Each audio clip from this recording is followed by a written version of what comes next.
Assalamu alaikum, Dr. Farooq Baloch here. I welcome you in lecture 18 of ICT, that is Business Intelligence Systems. आज हम सीखेंगे कि concept of business intelligence systems क्या है और business intelligence systems के की कंपोनेंट्स क्या हैं, कैसे बिजनेस इंटेलिजेंस सिस्टम को मैनेजर्स, कंपनीज के ओनर्स यूज करते हैं स्ट्रेटेजिक एडवांटेज के लिए, और बिजनेस जो इंटेलिजेंस सिस्टम्स हैं वो मॉडर्न ऑर्गेनाइजेशंस में कैसे यूज होती हैं। अगर आपको मॉडर्न ऑर्गेनाइजेशंस का नहीं पता, सिस्टम्स का नहीं पता, मैनेजर्स के रोल का नहीं पता, आईसीटी का नहीं पता, तो जैसा कि आपको मालूम होगा ये लेक्चर 18 है, तो इससे पहले 17 और लेक्चर भी गुजर चुके हैं, जिनमें से कोई भी कंसेप्ट जो इस लेक्चर के दौरान मैं कहूंगा आपको समझ ना आए तो आप पिछले लेक्चर्स को देख लीजिएगा, हर टॉपिक पे लेक्चर बना हुआ है। तो what is business intelligence? Business intelligence refers to the technologies and processes for analyzing business data. Business का जो डाटा होता है जो कि कस्टमर्स के ट्रांजैक्शंस के थ्रू बनता है और फिर उसकी प्रोसेसिंग होती है, और उस प्रोसेसिंग को हम जब नॉलेज में कन्वर्ट करते हैं तो फिर उसको मैनेजर्स यूज करते हैं अपने लिए, और उसमें जो टेक्नोलॉजीज का प्रोसेस यूज होता है उस डाटा को एनालाइज करने के लिए, उसको बिजनेस इंटेलिजेंस कहते हैं। Intelligence refers to the technologies and processes for analyzing business data. It converts raw data into actionable insights. कोई रॉ डेटा होता है, जिस डेटा का कोई सर पैर नहीं होता, उसको सीधा करके उसको एक्शनेबल इनसाइट्स में कन्वर्ट करता है ताकि मैनेजर्स बेहतर डिसीजन ले सकें। BI supports evidence based decision making. Business intelligence ऐसा नहीं है, आज बहुत एडवांस शेप में है, AI driven business intelligence system बने हैं। हमारे लिए ये जानना जरूरी है कि वो स्टार्ट कहाँ से हुआ ताकि हम बेसिक्स को भी समझें। तो बिजनेस इंटेलिजेंस स्टार्ट होती है मैनुअल रिपोर्टिंग से, किसी ने खबरी निकाल करके बता दिया या वैसे आके पहुंच के बता दिया, कबूतर उड़ा लिए, इस तरह की मालूमात मैनुअल सिस्टम में होती है। उसके बाद क्या होता है, एमआईएस और डीएसएस सिस्टम्स बनते हैं। और जब से कंप्यूटर्स आ गए तो एमआईएस और डीएसएस सिस्टम्स आ गए, फिर डाटा वेयरहाउसिंग बीआई टूल्स आ गए, और उसके बाद एडवांस डाटा एनालिटिक्स और एआई ड्रिवन सॉल्यूशंस आज हमारे पास अवेलेबल है।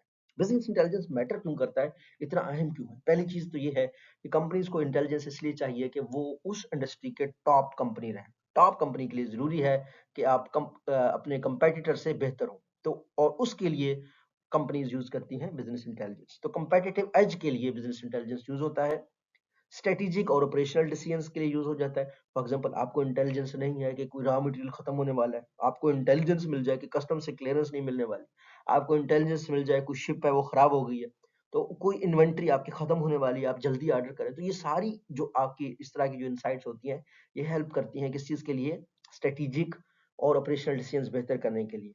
एनहांसेस ऑर्गेनाइजेशनल परफॉर्मेंस, ऑब्वियसली अगर स्मार्ट डिसीजंस लिए जाएंगे डेटाबेस के ऊपर, एविडेंस के ऊपर, ऑर्गेनाइजेशन की परफॉर्मेंस बढ़ जाएगी।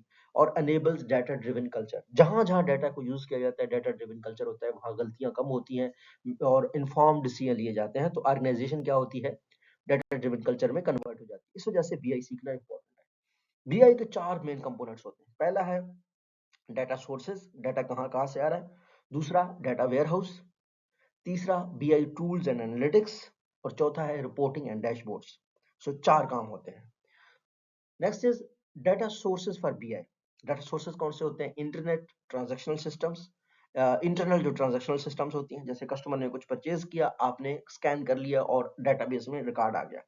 ERP and CRM system, in ERP होता है इंटरप्राइज रिसोर्स प्लानिंग, इस पे कंप्लीट लेक्चर है। और सीआरएम होता है कस्टमर रिलेशनशिप मैनेजमेंट सिस्टम्स। तो inter ERP and CRM systems जो है ना, वो सोर्स होते हैं बीआई का।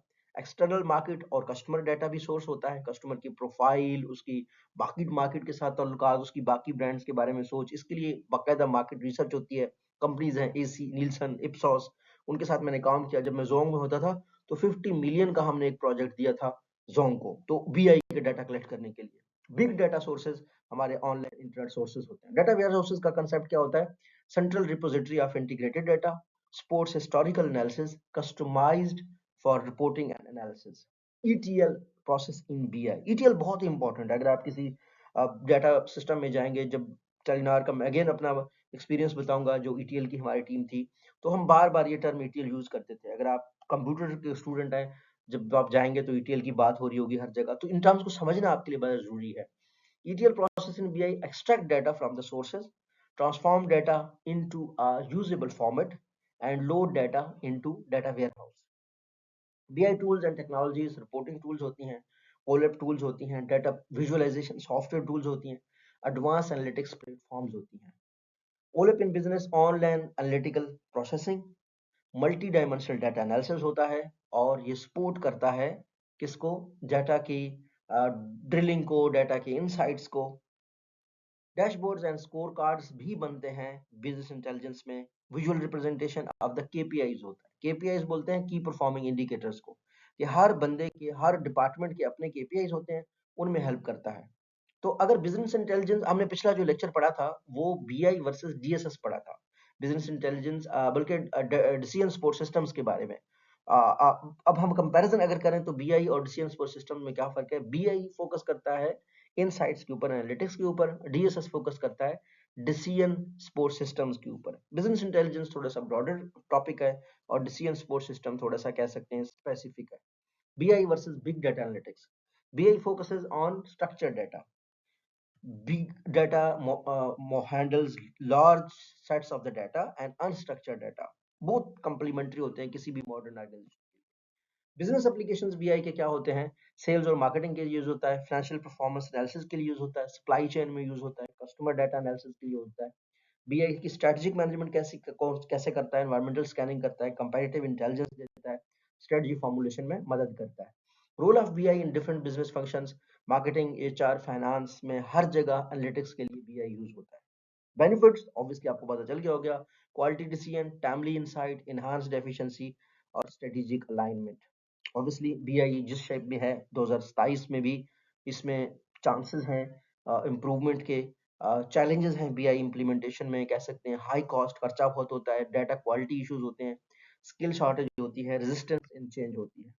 BI governance and data quality, ensuring data, जो बीआई होता है ये इंश्योर करता है कि डाटा की क्वालिटी अच्छी हो। इसके लिए बीआई गवर्नेंस प्रॉपर एक टीम होती है डिफरेंट ऑर्गेनाइजेशन में, जो डाटा ओनरशिप और अकाउंटेबिलिटी लेती है, डाटा सिक्योरिटी लेती है, क्योंकि डाटा बहुत इंपॉर्टेंट चीज है कस्टमर्स के लिए, और अगर कंपेटिटर्स के हाथ लग जाए, गलत बंदे के हाथ लग जाए, मिस यूज हो सकता है। पाकिस्तान में बैंकिंग, फाइनेंस सेक्टर में, टेलीकॉम में, रिटेल में, गवर्नमेंट में, हर जगह जो है ना बीआई यूज होता है। मैनेजर्स को करना ये है कि बीआई की अपनी रिक्वायरमेंट्स आइडेंटिफाई करें, ये देखें कि बीआई डिसीजन से कौन सी इनसाइट वो दे सकते हैं, और ऑर्गेनाइजेशन में कल्चर ऐसा प्रमोट करें जहाँ पे बिजनेस इंटेलिजेंस डिसीजन को सपोर्ट किया जा रहा है। फ्यूचर ट्रेंड जो बीआई में है वो ये है कि एआई मशीन लर्निंग की इंटीग्रेशन हो जाएगी, और बेहतरीन से बेहतरीन बिजनेस इंटेलिजेंस रिपोर्ट्स बनना शुरू हो जाएंगी, सेल्फ सर्विस बीआई आना शुरू हो जाएगा, जहाँ पे लोग खुद बिजनेस के साथ इंटरेक्ट कर सकेंगे। लोग भी, जो बिजनेस इंटेलिजेंस की डैशबोर्ड रिपोर्ट्स थी वो पहले सिर्फ कंपनीज की होती थी, अब हर यूजर भी इस्तेमाल कर सकेगा, कंपनी के बारे में जान सकेगा, और प्रेडिक्टिव और एनालिटिक्स जो है ना बढ़ जाएगा। अगर हम लेक्चर की समरी करें तो हमने ये देखा कि बीआई जो है ना वो ट्रांसफॉर्म करती है डाटा को इनसाइट में, सपोर्ट करती है strategic long term operational decisions में, और बीआई कंपनियों के लिए जरूरी है। अगर आपको ये लेक्चर समझ आया है तो कमेंट सेक्शन में इस सवाल का जवाब दें, how can business intelligence systems help organisations gain a sustainable competitive advantage. Sustainable competitive advantage का मतलब होता है कि लॉन्ग टर्म का एडवांटेज, कि मे बी जो कंपनी बनाने वाला है वो मर जाए, फिर भी कंपनी चलती रहे, और बिजनेस इंटेलिजेंस के सिस्टम उसको मदद कर रहे हों। इसका रिस्पॉन्स दे दीजिएगा कमेंट सेक्शन में, मुझे अच्छा लगेगा कि जो लेक्चर मैंने आपको दिया है वो आपको समझ आया। Thank you.